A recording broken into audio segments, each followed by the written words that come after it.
Dans cette vidéo, vous allez voir le principe de fonctionnement d'une pile célèbre, la pile Daniel. Et c'est cette pile-là que vous avez réalisée en travaux pratiques.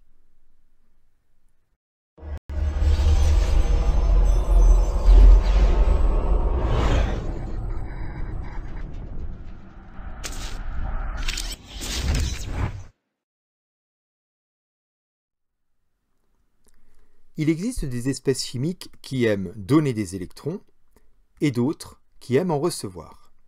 On appelle réducteur une espèce chimique qui aime donner des électrons et on appelle oxydant une espèce chimique qui aime en recevoir.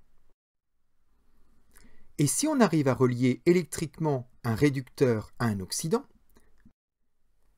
les électrons du réducteur vont bondir vers l'oxydant. On a un déplacement d'électrons, on génère donc de l'électricité. Mais lorsque le réducteur a perdu ses électrons, il ne sert plus à rien. Et lorsque l'oxydant a reçu ses électrons, il ne sert plus à rien. Donc si on veut continuer à produire de l'électricité, il faut rajouter de la matière première, c'est-à-dire un réducteur qui va éjecter ses électrons vers l'oxydant.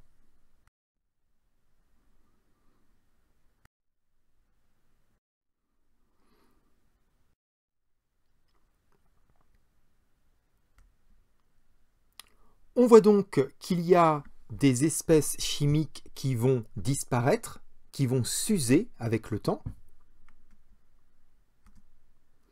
et d'autres espèces chimiques qui vont apparaître lorsque finalement la pile va fournir de l'électricité.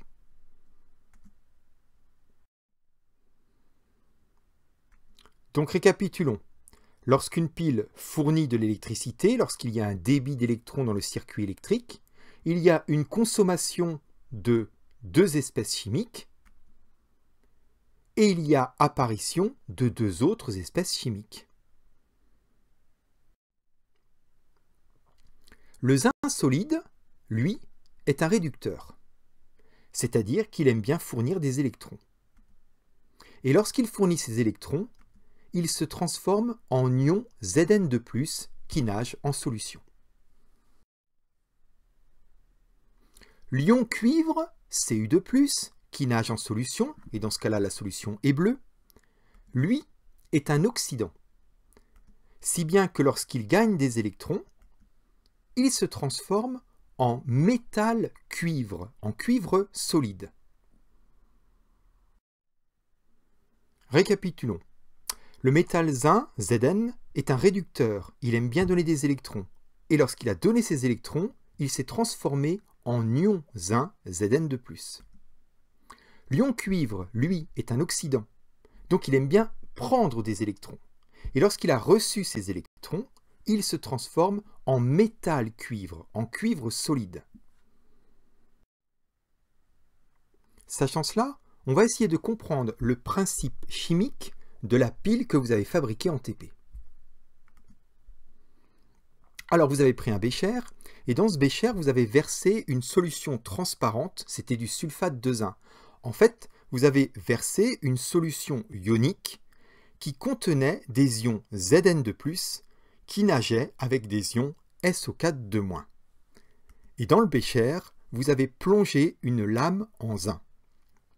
Ensuite, vous avez été chercher un deuxième bécher, et là, vous l'avez rempli avec une solution bleue, c'était du sulfate de cuivre. Vous avez versé en fait dans le bécher des ions Cu2+, qui nageaient avec des ions SO4 Et dans ce deuxième bécher, vous avez plongé une lame de cuivre.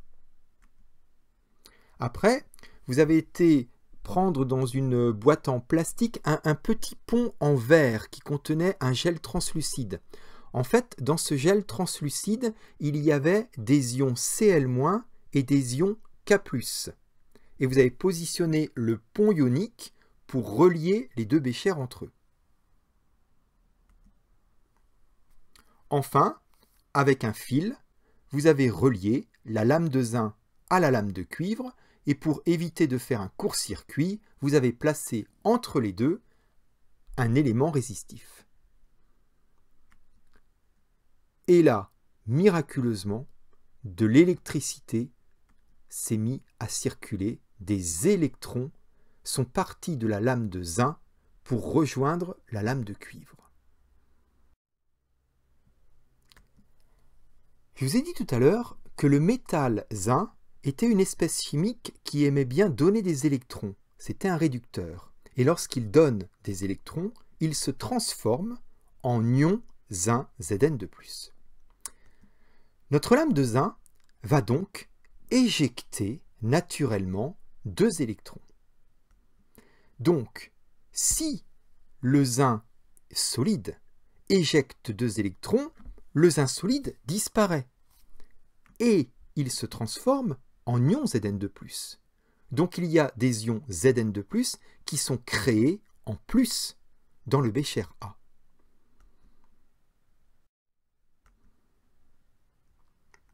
Je vous ai dit aussi que les ions cuivre Cu2+, étaient une espèce chimique oxydant et qui aimait bien capter des électrons. Donc les électrons qui sont éjectés par la lame de zinc, qu'est-ce qu'ils vont faire? Ils vont aller de l'autre côté pour que les ions Cu2+ captent ces 2 électrons.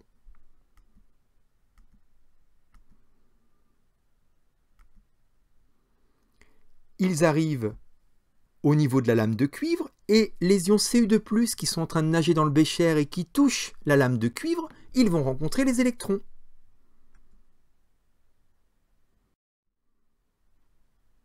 Et bien sûr, il va y avoir création de métal cuivre qui va se déposer sur la plaque de cuivre. Et un ion Cu2+ va disparaître de la solution du bécher B.